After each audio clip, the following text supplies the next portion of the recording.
Ayun oh, sirang noodles. Pwede pa palang i-restore.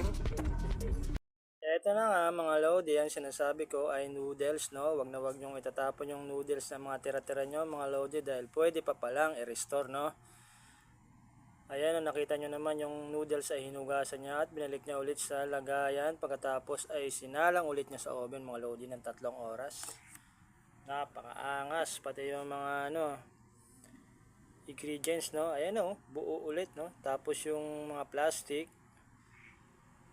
oy, ano yan, parang bago ah. Katindi, no? Katindi mo idol.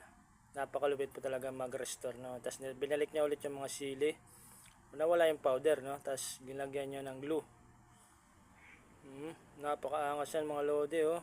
Uy, naging bago ulit, ha? Di mo kaya kami pinagloloko niyan, lodi, ha?